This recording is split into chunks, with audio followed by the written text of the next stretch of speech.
మేమనేది ఒకటే అధ్యక్ష, ఇప్పటికైనా 4000 పెన్షన్ ఇవ్వండి, పెండింగ్లో ఉన్న 2 నెలల పెన్షన్లు కూడా 2,000 వెంటనే రిలీజ్ చేసి వారికి ఆదుకోవాలని చెప్పి మీ ద్వారా విజ్ఞప్తి చేస్తున్నా అధ్యక్ష.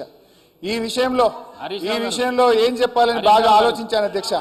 బడ్జెట్ ప్రసంగంలో బట్టి గారు ఒక మాట అన్నారు. బడ్జెట్ ప్రసంగంలో బట్టి గారు ఏమన్నారంటే, చేతగానమ్మకు మాటలు ఎక్కువ.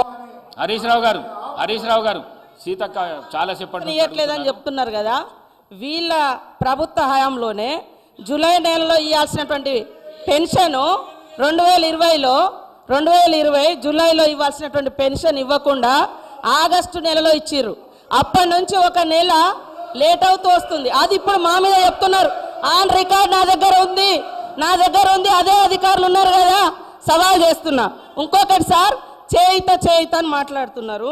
వీళ్ళు 2018లో ఎలక్షన్ మేనిఫెస్టోలో మేము 65 సంవత్సరాలను 57 సంవత్సరాలకు తగ్గించి అందరికీ పెన్షన్స్ ఇస్తామన్నారు.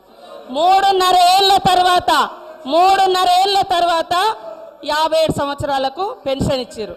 అదే కాకుండా వీళ్ళ హయాంలో డబల్ పెన్షన్స్ తీసుకున్నటువంటి వాళ్ళు, సర్వీస్లో ఉండి సర్వీస్ మూలంగా వచ్చేటువంటి పెన్షన్ 24,000 30,000 తీసుకునేటువంటి వాళ్ళకు కూడా ఈ 2,000 పెన్షన్ వర్తింపజేశారు దాదాపుగా 5,000 మందికి.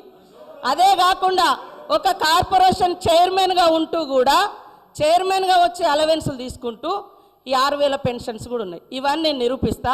మరి ఇలాంటివన్నీ మేము సరి చేస్తూ ఉన్నాం. మీరు అద్భుతంగా అబద్ధాలను మా మీద ప్రచారం చేసి మీ సంవత్సరం మీరున్నప్పుడు కూడా 31వ తారీఖు 20వ తారీఖు 16 27 అట్లా ఇచ్చిన మొత్తం 2014 నుంచి డాటా మొత్తం నా దగ్గర ఉంది.